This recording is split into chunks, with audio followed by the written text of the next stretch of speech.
అమ్మాయి మనసు పెట్టి ప్రేమించిందంటే చచ్చైనా సాధించుకుంటుందంటారు. ఒకసారి ఒకరిని భర్తగా ఊహించుకొని మనసులో చోటిచ్చిందంటే ప్రాణం పోయినా వదులుకోలేదు. అలాంటిది 8 ఏళ్లుగా గాఢంగా ప్రేమించుకున్న ప్రేమను, ప్రేమించిన వాడిని ఎలా వదులుకుంటుంది? అతని పక్కన మరో అమ్మాయిని ఎలా ఊహించుకుంటుంది? 8 ఏళ్ల పాటు ప్రేమించడానికి, కలిసి తిరగటానికి ఎలాంటి అభ్యంతరం చెప్పని యువకుడు తీరా పెళ్లి మాట ఎత్తేసరికి జారుకున్నాడు. చచ్చినా బతికినా అతనితోనే జీవితమని భావించిన ఆ యువతి చివరికేం చేసింది?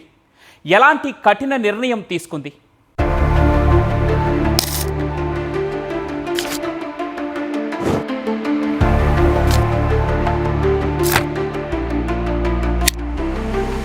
ఆన్లైన్ ప్రేమలు అట్టే కాలం నిలవవు అంటారు. ఇంటర్నెట్ బంధాలకు బలం తక్కువ అని అనుకుంటారు. కానీ వారిద్దరికీ ఆన్లైన్లోనే పరిచయమైనప్పటికీ అమితంగా ప్రేమించుకున్నారు. దాదాపు 8 ఏళ్ల పాటు వారి బంధం కొనసాగింది. మంచి జాబ్ వచ్చిన తర్వాత పెళ్లి చేసుకుందామని నిర్ణయించుకున్నారు. అనుకున్నట్లుగానే అబ్బాయి ఖతార్లో, అమ్మాయి ముంబైలో సాఫ్ట్వేర్ ఇంజనీర్లుగా కొలువులు సాధించారు. మరి తీరా పెళ్లి దగ్గరకొచ్చేసరికి ఆ యువకుడు ముఖం చాటేశాడు. పెద్దల పేరు చెప్పి తప్పించుకునే ప్రయత్నం చేశాడు. మరో యువతిని పెళ్లాడ్డానికి సిద్ధమయ్యాడు. ఈ విషయం తెలిసి ఆ యువతి బతిమలాడింది, వేడుకుంది. అయినా ఆ యువకుడి తీరులో మార్పు రాలేదు. ఇక ప్రేమించిన యువకుడిని మర్చిపోలేక ఆ యువతి బలవన్మరణానికి పాల్పడింది. మరి ఆ యువతి చివరిగా ఏం కోరుకుంది? అది నెరవేర్చడానికి ఆ తల్లిదండ్రులు ఏం చేశారు?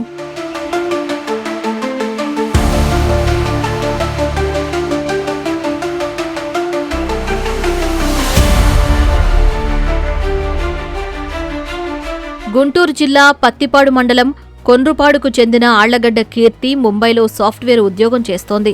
ప్రకాశం జిల్లా టంగుటూరు మండలం పొందూరుకు చెందిన సాయి సుమంత్తో ఆమెకు 8 ఏళ్ల క్రితం సోషల్ మీడియాలో పరిచయం ఏర్పడింది. అది కాస్త ప్రేమకు దారితీసింది. అప్పట్నుంచి వారిరువురూ ప్రేమించుకుంటున్నారు. సాయి కూడా ఖతార్లో సాఫ్ట్వేర్ ఉద్యోగం చేస్తున్నాడు. ఇద్దరూ పెళ్లి చేసుకోవాలని నిర్ణయించుకున్నారు. ఈ విషయం ఇరు కుటుంబాలకు కూడా తెలుసు. అయితే ఉన్నట్టుండి సాయి కుటుంబ సభ్యులు అతనికి వేరే అమ్మాయితో పెళ్లి నిశ్చయించారు. ఈ విషయంపై కీర్తి సాయిని నిలదీయగా అతనూ ముఖం చాటేశాడు.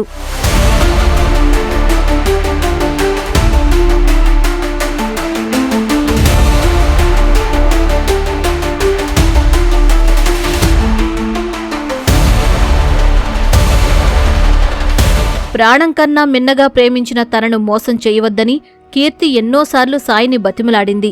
పెళ్లి చేసుకోవాలని వేడుకుంది. అయినా అతని మనసు కరగలేదు. బిడ్డ బాధ చూడలేక కీర్తి తల్లిదండ్రులు సైతం సాయి కుటుంబ సభ్యులతో మాట్లాడగా వారు కూడా సరిగా స్పందించలేదు. దీంతో కీర్తి ముంబైలోని తన గదిలో ఉరేసుకుని ఆత్మహత్య చేసుకుంది. మేము రిక్వెస్ట్ చేశాం, ఇన్ని సంవత్సరాల నుంచి ప్రేమించుకున్నారు, వాళ్ళు అట్లా చేస్తారంటే అట్లా కాదు, ఎక్స్పైరేట్ అయిపోయింది ఆ అబ్బాయికి, మేము ఇచ్చిన టైము, ఆ అబ్బాయి మీరేమని చేసుకోండి, మేము ఆ అమ్మాయి పశువుగా పెట్టొచ్చు, ఆ అమ్మాయి మాకు కావాలి, నా కూతురు ఆ అమ్మాయి, ఈ అమ్మాయి నాకు సంబంధం లేదు, మీరేమని చేసుకోవాలని ఆ అబ్బాయిని తీసుకొని వెళ్ళిపోయారండి. సరే వెళ్ళిపోయిన తర్వాత ఈ అమ్మాయి నచ్చ చెప్పుకున్నాం, మా గీతి నచ్చ చెప్పుకుంటే అట్టట్టా మర్చిపోతామ్మా, 8 సంవత్సరాలమ్మా నా ప్రేమ, చట్టా పట్టాలు తీసుకుని తిరిగాము మేము, ఆ అబ్బాయి కాదు నేను ఎట్లా ఉంటానమ్మా, నేను ఉండలేనమ్మా అంటే శనివారం ఇంటికి వచ్చింది. నా అబ్బాయి టికెట్ బుక్ చేశాడు రావటానికి, నా సాగు కారణం నువ్వు మెమ్మేనని చెప్పిందంట. అయ్యా అది జరిగింది, నా కూతురు న్యాయం చేయండి అయ్యా. చనిపోయిన తర్వాత అయినా తన ప్రేమను గుర్తించి తన మెడలో తాళి కట్టాలంటూ కీర్తి చివరి కోరిక కోరడంతో ఆమె తల్లిదండ్రులు మృతదేహాన్ని నేరుగా పొందూరులోని సాయి ఇంటికి తీసుకొచ్చారు. అయితే అప్పటికే సాయి కుటుంబం ఇంటికి తాళం వేసి పరారవ్వడంతో తాళం పగులగొట్టి కీర్తి మృతదేహాన్ని ఇంటి ఆవరణలోనే ఉంచి ఆందోళనకు దిగారు. తమ బిడ్డను ప్రేమ పేరిట మోసం చేసి ఆమె ఆత్మహత్యకు కారణమైన సాయి వచ్చి తన మెడలో తాళి కట్టాలని కీర్తి తల్లి కన్నీటి పర్యంతమైంది.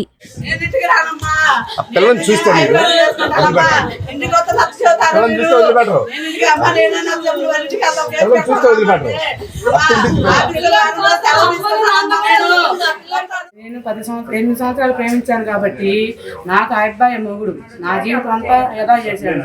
చెప్పుకోలేని ఉంటాయి కదా ఆడపిల్లకి, ఏం చెప్పుకుంటాం మనం అని మోసపోయింది. ఏ ఆడపిల్ల మోసపోకూడదు. ఈ అబ్బాయి లేని జీవితం పక్కకి వెళ్ళిపోతున్నాం, నా జీవితం వేస్ట్ అనుకుంది. ఆ అమ్మాయి ఆ పని చేసుకుంది, తల్లిదండ్రులు కూడా వదులుకుంది.